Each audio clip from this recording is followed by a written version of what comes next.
Thank you for your time. My name is Beytullah, and this is Shooting from the Hip. So on today's episode, we'll be discussing mysterious humanity. But I'd like to read something from a beloved show from my childhood, The Twilight Zone. I'm going to read the openings. There is a fifth dimension beyond that which is known to man. It is a dimension as vast as space and as timeless as infinity. It is the middle ground between light and shadow, between science and superstition. And it lies between the pit of man's fears and the summit of his knowledge. This is the dimension of imagination. It is an area which we call the Twilight Zone. You unlock this door with the key of imagination. Beyond it is another dimension, a dimension of sound, a dimension of sight, a dimension of mind. You're moving into a land of both shadow and substance, of things and ideas. You've just crossed over into the Twilight Zone.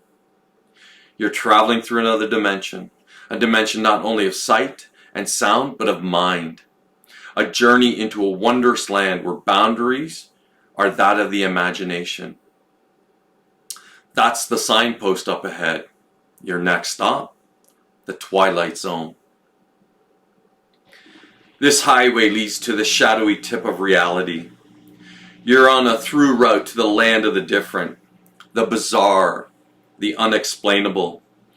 Go as far as you like on this road. Its limits are only those of the mind itself. Ladies and gentlemen, you're entering the wondrous dimension of imagination. Next stop, Twilight Zone.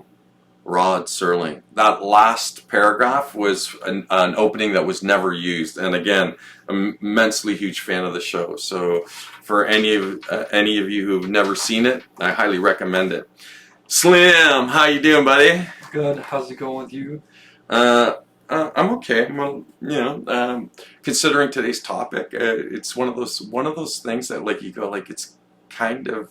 It really does tread a bit out there because there's tons of compelling evidence, which we're not going to mention here, but we're just going to talk about it briefly. Mysterious humanity, but there's not definitive evidence for it. Okay, and so what am I talking about? So I'm talking about the origins of man to a degree, right? Because the competing theories are you can buy into the religious one, which suggests that we are the creation of some great creator, and they're very specific about who their creator is and how we were created. Or you can buy into the the view that science holds, that natural selection, we're a product of natural selection, and really just the last 5,000 to say 6,000-7,000 years we've risen to prominence, right? And that essentially even though the current model of human has been it's debated, but it's suggestive that we've been in existence for about 200,000 years. But it took 195,000 years or 194,000 years for us to reach a level of competence to be able to, in the last 5,000 years, accomplish all that we have. All right. So those have been the traditional views of humanity, and it's that question, what are we, or where did we come from? It's not an answer of those questions, but it looks into those questions. So there are many researchers now who make very compelling arguments based on evidence, mostly stuff that's been discovered within, let's say, the last 20 to maybe 30 years. Right, so it's pushed the date of complex, organized human construction and organization back to as late as, say, 15,000 years ago, depending on which sites you use as the marker.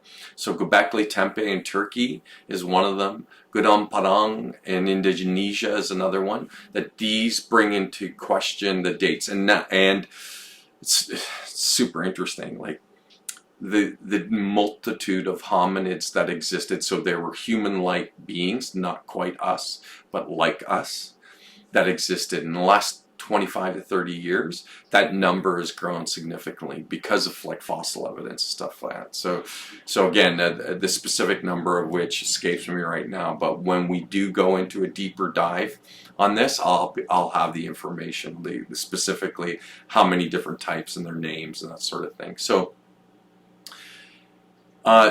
my view is that we're the amalgamation or the ultimate hybrid of all these previously existing hominids. And I just cite as an example that when you think about any species on the planet, like all the animals in the natural world, almost all of them are mirror images of one another. Slight variations in terms of size and stuff like that, but in terms of like coloration, the way they present, they very much look like one another, right?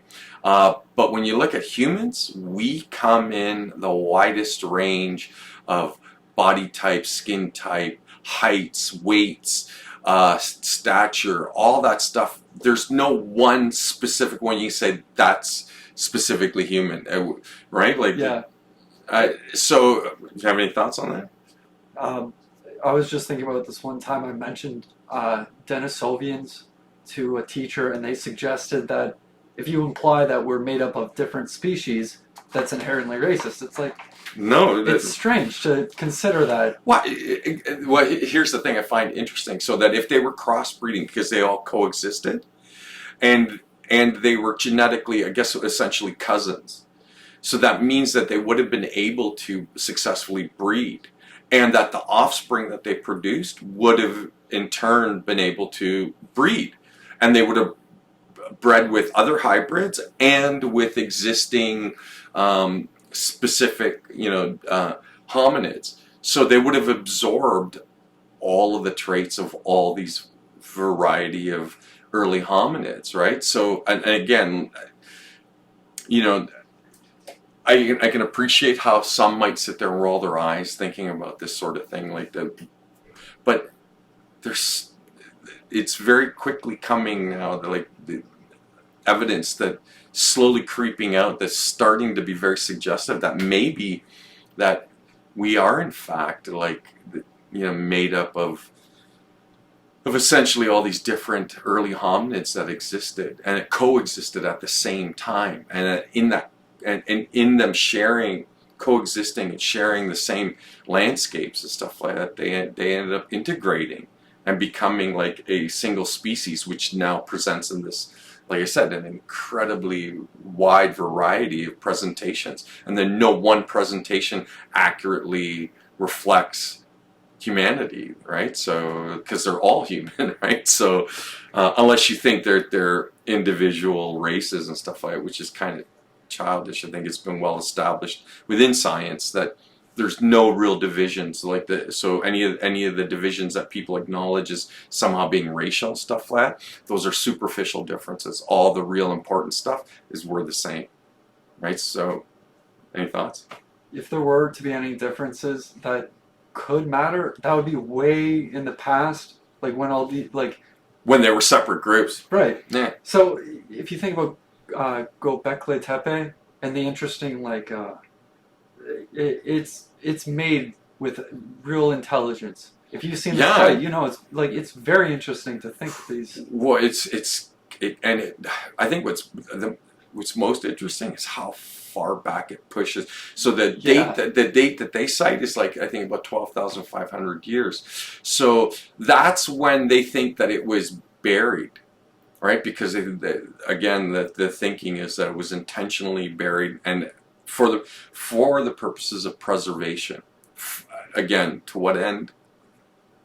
It'd be wild speculation. But what if we had a solar system wide upheaval? The sun's acting erratically. It's having coronal mass ejections. It's It's having discharges of plasma, which is basically lightning. But think of lightning strikes on a scale that you've never imagined, just blanketing the surface of the planet.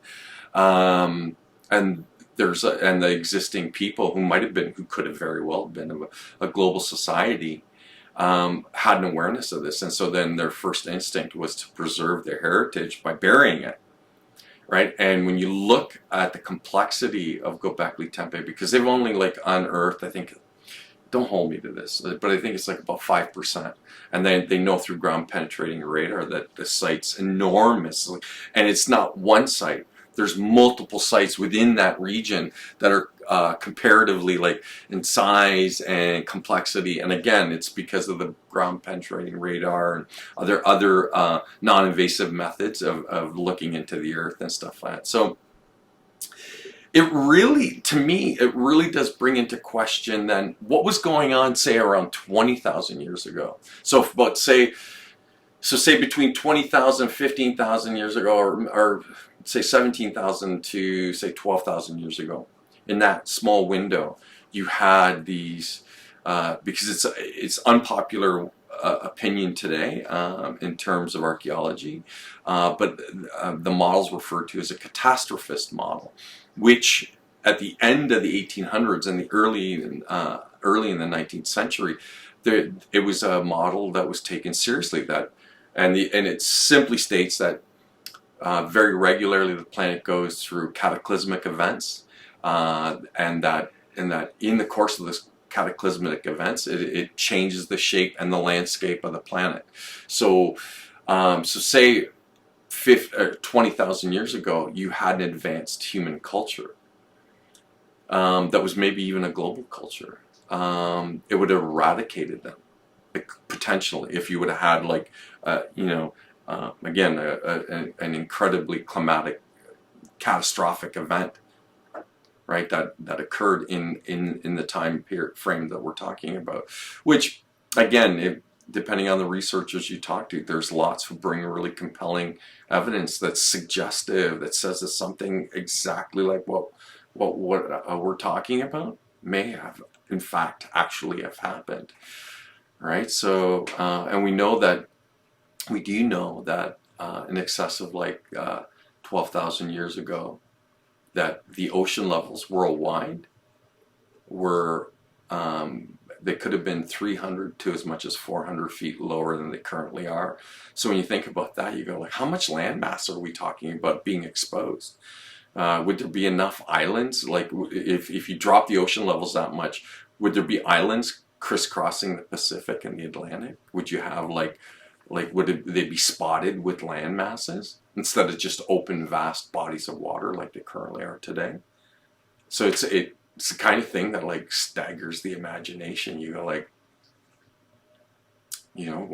what could that world have looked like? What might it have been like? Assuming that that we're making a lot of broad assumptions here that somehow there was some kind of climatic event, a cataclysmic event. So a cataclysm like that, it was either like an asteroid impact, or maybe a cometary impact, or like the sun deciding to teach us all a lesson and stuff like that, right? And then you have places like Derinkuyu, again in Turkey, where there are these complex tunnel systems that the speculation was they could have housed up to 20,000 people, and were so sophisticated they had air shafts integrated into the design so that they'd get fresh air circulating into the lowest levels of these tunnels. You go like, that requires, just think about that. That requires a significant amount of forethought before you actually begin the construction. So you had to know. So you're talking about somebody that was incredibly sophisticated. And okay, to be fair, traditional archaeologists challenged it by saying that it was just, within recent times, and it's what the local communities did to hide from bandits and raiders and stuff like that. And I'm like, okay, sure. Far be it from me to challenge them, but I'm going, what if you're just hiding from bandits? Would you need that level of complexity where you could hold up to 20,000 people, livestock, and how many bandits are there?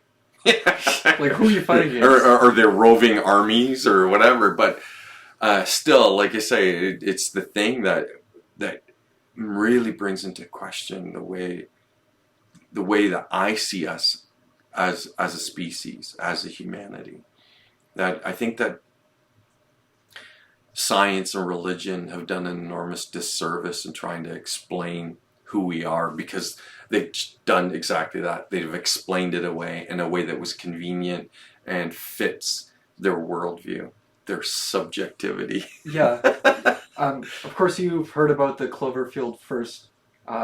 Like, they find a certain skeleton, they date it to a certain time, and they say this is like the most Clovis culture. You're talking about the Clovis culture. Yeah, which was huge. And my one professor at the college I went to, not going to use the name. Out of what? Yeah, the first thing he says is like, "Oh, these people that believe in Cloverfield first, like Clovis first. Clovis first." Sorry, it's my bad.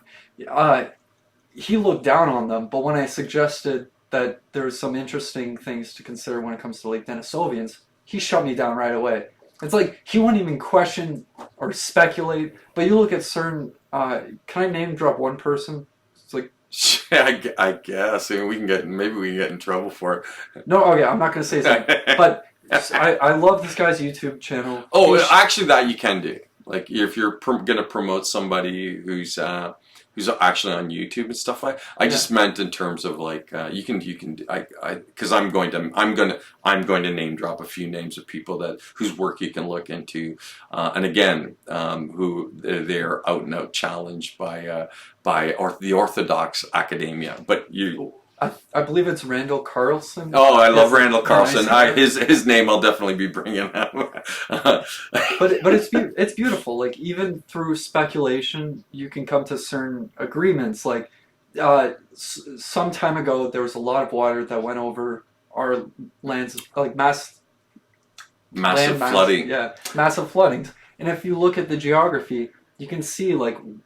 Yeah, he does a good job of illustrating the effects of like high volumes and large quantities of water suddenly moving. So you think about that time period. Again, we'll just, for those of you who don't know what he's talking about. So currently in Antarctica and the Arctic, there's huge accumulations of ice. Right. Well, about 20,000 years ago, the North Pole was estimated to be somewhere over Hudson's Bay, so just northern part of Canada.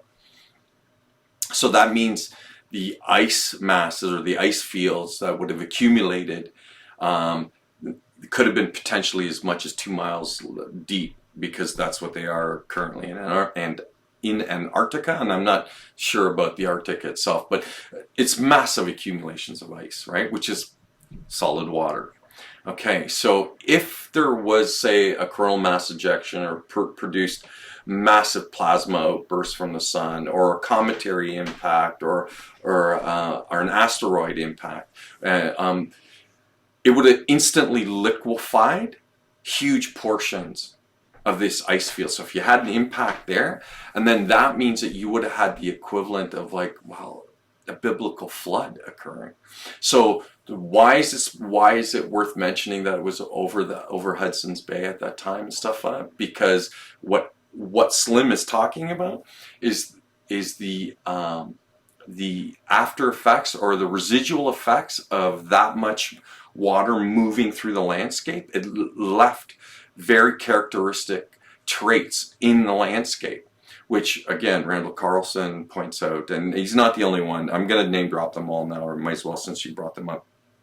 It's the work of Graham Hancock, John Anthony West, Jim Vieira, Robert M. Schock, Brian Forrester, Hugh Newman, Andrew Collins. All these guys have looked deeply into the subject, and again, they don't have a lot of academic support, but they cite a lot of really peer-reviewed papers to support some of what they're saying. So it's very suggestive. It's suggestive that maybe we don't know virtually anything about ourselves. That the reality is that the origins of humanity is a real mystery. It's a dark void that we may not actually be able to answer ourselves. Right, like that could elude us, and that existing megalithic stone sites around the planet, because we can't date the stone, but archaeologists have assigned dates to these locations based on habitation and stuff like that, like the fact that humans have been in the area and stuff like that. But it's not a definitive proof that of construction, right? Because in most of those places, the locals, the indigenous people, never took credit for it. And even in their own stories, they credit it to an external force, something else other than themselves that created these things.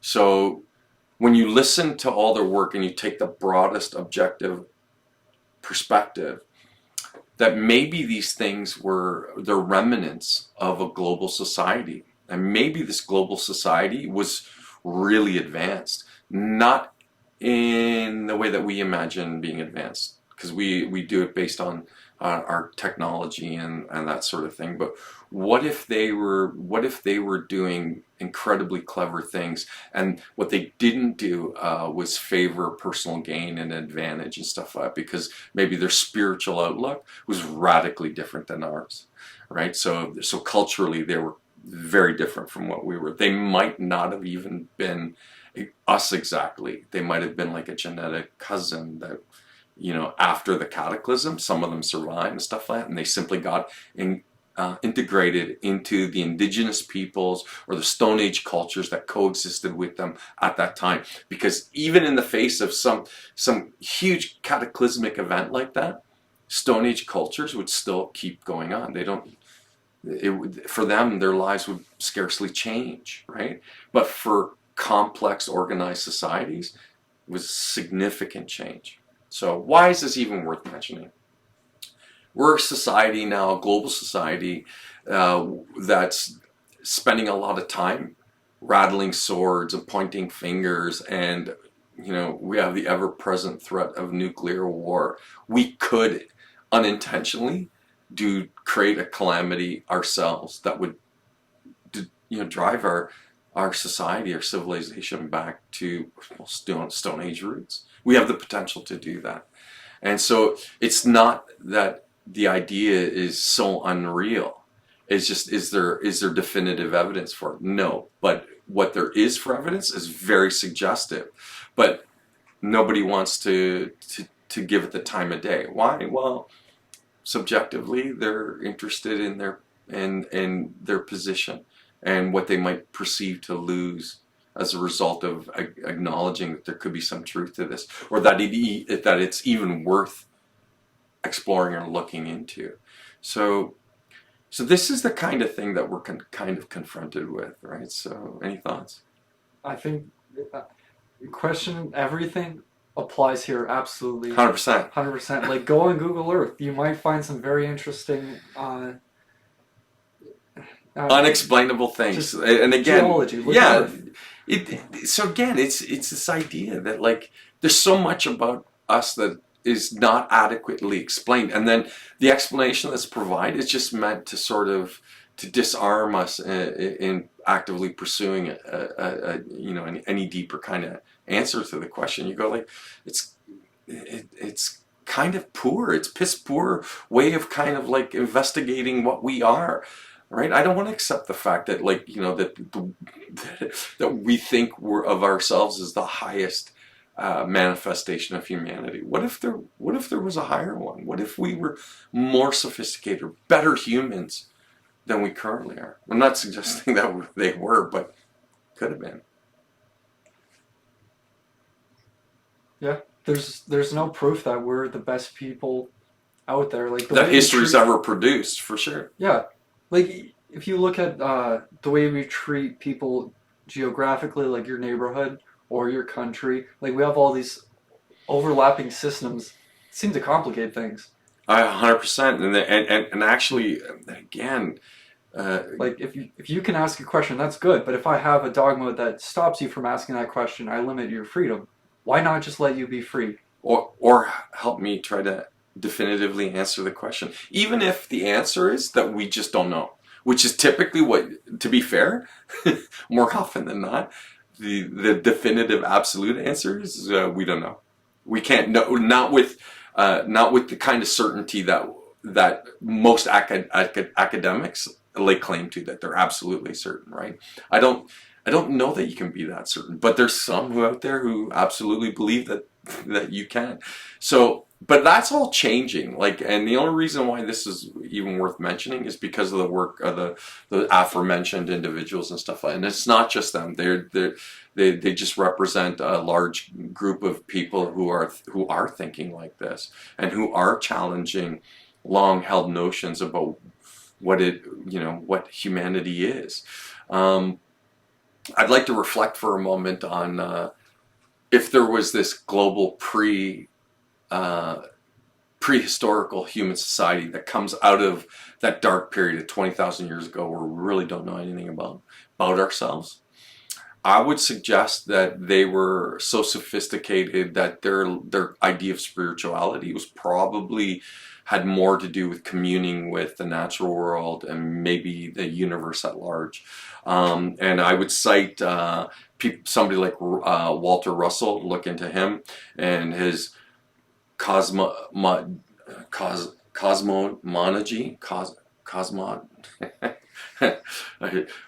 essentially what he claimed was to have experienced a transformational and revelatory event. Russell never referred to an anthropomorphic God, but rather wrote that God is the invisible, motionless, sexless, undivided, unconditioned, white magnetic light of the mind. So their spirituality could have been not the worship, but the reverence of consciousness, and that they viewed consciousness as the creator and the creation. Right? Remember, I'm just a wild speculation on my part that that's what this culture might have been like. And if they were smart enough to bury Göbekli Tepe to try and preserve it, maybe they were smart enough to create time capsules. And maybe we've encountered them. Maybe there's somebody out there who has their hands on one. Or maybe they're yet to be discovered. And they would reveal all this to be true. I would even cite the work of somebody like Wilhelm Reich, the master of orgone energy, energy that directly tied to the idea of orgasm, that it's a notion of life energy, right?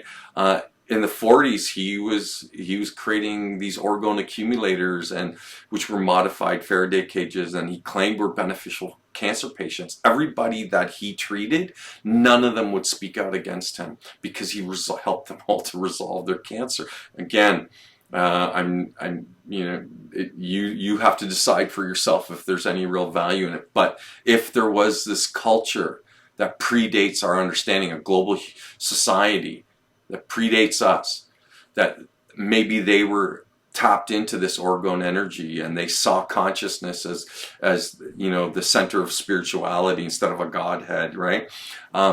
They probably were masters of the wireless transmission of energy, which is what Nikola Tesla wanted for us, tried to introduce to us. And money interests, subjective, self-interested money makers, financiers, basically destroyed his life. And then the OSS and the FBI seized 20 out of his 80 boxes, which contained all his information, and he was an amazing note taker, and so that there were detailed notes that he took, and they kept 20 boxes, which to this day have never been made public and stuff like that. Well, what if this pre-human culture, what if they used the wireless transmission of energy and all the monolithic, the megalithic stone sites around the world were part of that transmission system? And that was their sophistication. They didn't create sophisticated machines like maybe we do necessarily, but they used the natural world.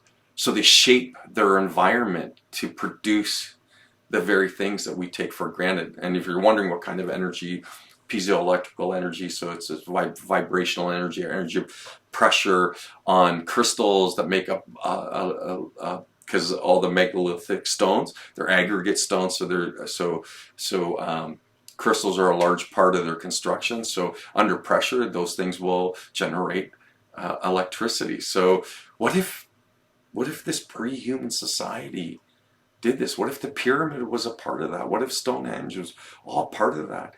And then these things weren't like ritual sites. These were functional places for the transmission of energy. Again, I'm not saying that they were. I'm just saying that potentially could these people in the last 100 years who were talking about this stuff, what was at the center of this human society that predates ours. And I'd just like to bring up Victor Schauberger, who was an Austrian forest caretaker and a naturalist, a philosopher and inventor, and a biomimicry experimenter. And he thought it was crazy that we used explosions and we'd harness the power of explosions when nature showed us that you could use implosion to better effect and it was less wasteful. So think of vortices like whirlpools and tornadoes, that sort of thing. That's what he was talking about. What if this culture that predates ours, what if they were masters of all the things that I just mentioned? So can you imagine what kind of a human society or a society that it would have produced, where their spirituality wasn't about division, that they'd worship, it wasn't even worship, that they revere consciousness and they saw the universe as being conscious and everything around them as being conscious. Wouldn't that have been, what an interesting and fascinating way of looking at humanity. Got a time check? We're at the 31-minute mark. But I'm not done yet. So that's more than fine. Okay. So so do you have any thoughts with regards to everything I've just said? These people, like speculation, these people accepted themselves as part of the life cycle, part of the energy cycle or matter cycle. Like in some way, we're all recycled within reality. Right. If they have the appreciation for themselves, don't they also have ways to appreciate their Earth simply by viewing themselves as both designer and benefactor of like nature and this orgone energy? Right, that they could work within the natural order of things to be able to provide everything that they required. Unlike us, where we see ourselves as one is separate from the natural world, and that our function is to dominate it and bend it to our needs. When I think that maybe this again, it's just speculation, but this prehistoric or this prehistory culture that we're talking about or speculating about, that they learned to live within nature, to do everything within the limits of the natural world, so everything that they required they would draw out of the natural world. So doesn't mean they wouldn't shape their environment, but they would do it using the earth itself. They'd use stone. They wouldn't manufacture things in the same way that we did. They may have, but the impression I get is that they're that maybe that they were way more sophisticated than that. They didn't need to manufacture shit in the same way that we did, like mass manufacturing. Right. They had this respect for the way we talk about recycling things, and the way we talk about how there's a certain limit of what's out there. Like there's a finite amount of things that we can attain, so we have to battle for it. If they have this sustainable, if these previous cultures have like this sustainable view of like there is an abundance. Yeah, that can go on indefinitely. That's a whole different culture than what I've been raised around, what you've been raised around. Yeah, because scarcity is what drives us. You want to hoard it unto yourselves and stuff like that. Scarcity and fear. Yeah. So they lived, instead of scarcity and fear, they lived in abundance and reverence. Holy shit. Can you imagine the average state of mind of a person who lives in a state of abundance and reverence? I don't know that we can relate. Can you imagine, right? So they would be truly alien. Although human, they'd be an alien culture, like that more alien than the most bizarre alien cultures that science fiction has ever produced. Yeah, like they could walk around and objectively see all the lines of the infrastructure around them and then just peacefully go, No subjectivity, just Maybe they experience reality in a way that we can't or don't. It's not that we can't, we don't. Because our mind has been trained to only experience it one way. So what if they trained to experience reality in a different way? So they had a much broader uh, way to integrate with reality. So they're more wholly integrated into the natural world. They saw themselves as extensions of the universe, so that they were a living extension of the very thing that they were inhabiting. So they never saw difference. I mean, when you look at some of those indigenous cultures, they viewed everything as having spirit. So could you equate spirit as consciousness? So then suddenly mountains have consciousness or spirit, waterfalls, trees, animals. It's the kind of idea where you go like, it's kind of mind bending, man. Like, and maybe we're missing out because we're trapped in this idea that like, it's work, entertainment, sleep, repeat, this endless cycle of like nothingness, nauseum. No, Reductionist.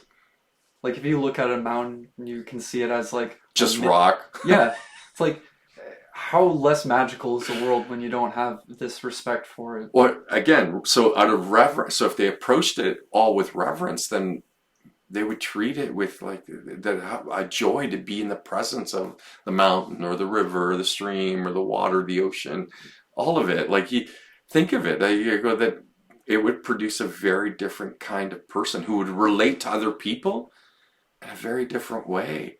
They might even believe in freedom for animals, which we assume, oh, they don't have consciousness like us. We shouldn't respect them as much. Or they're there for us to be used, Right. right? To be exploited for our own gain. But a druid, they would be happy just to stand in the grass and enjoy that it's part of them.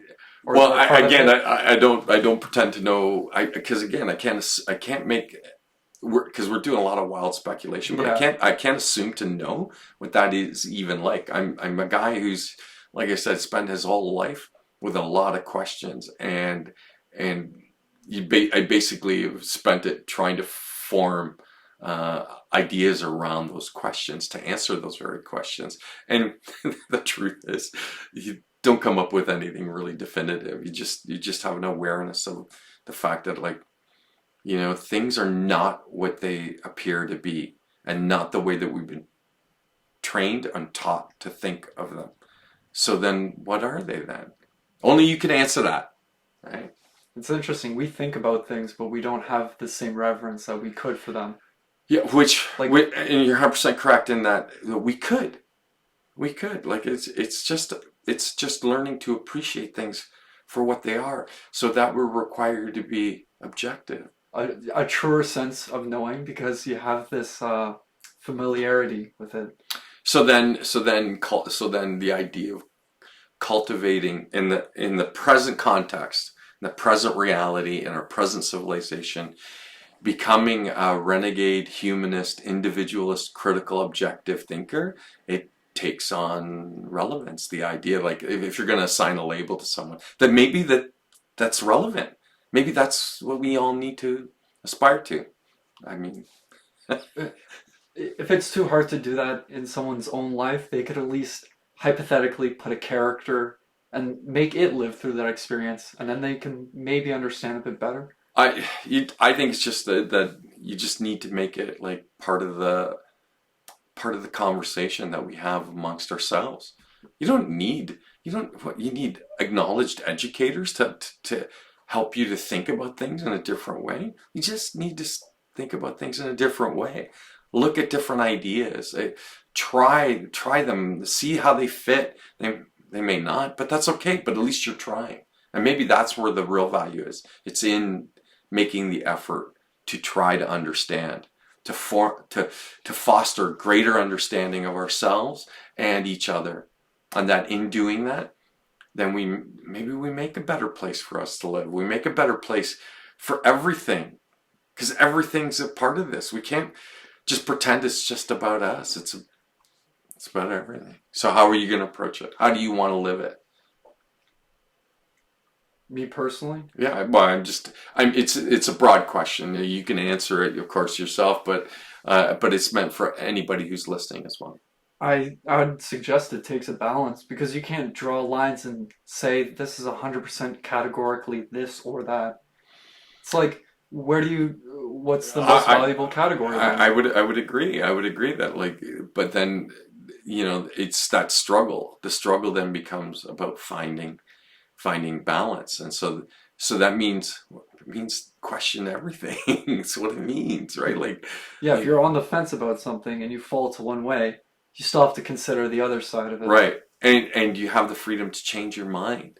You're allowed to grow and expand and think differently. Just because you thought a particular way for months, days, and years doesn't mean that now you're obligated to stay in that same mindset. You're allowed to evolve as a person, and personal evolution is a huge part of this. And I would even suggest that this culture that predates our culture, this global society, they probably valued that, the transformation of the individual, right? So I know how much I value it, but I always feel like an outlier, like I'm standing alone. I was gonna ask, do you feel like we as a society accept each other as No, people that grow? no. What we do is we compartmentalize, categorize, and label for convenience, right? Just to make things easier, and to what end easier? How can you be exploited? To what degree can you be used for someone else's gain, right? And some would argue that that's what life's about. Life's all about gain, personal gain, right? And you do it at the expense of others, and you do it in conjunction with others. And I'm like, that's a pretty cutthroat way to live your life, right? Like, is that really the life that you want to live? I don't think anybody should want that because if you think about how much, you can call it psychic energy, like how much of your own, not even just thinking process, but of your consciousness, do you see that as a good way to be? Just to, assuming we could help each other, like that's an option. Why would we just go against each other? Why not work with groups that believe in the same Well, things? because everybody likes their identity, and if you're the other, they'll like you as long as you think and speak and act and look like them. But as soon as you don't, then you're the other, right? And that's the thing that's very often, for most of us as individuals, something that we struggle with. We want acceptance, but you want to be independent. So I'll bet you in that pre-cataclysmic society, the pre-flood global society, maybe this was something they never had to struggle with.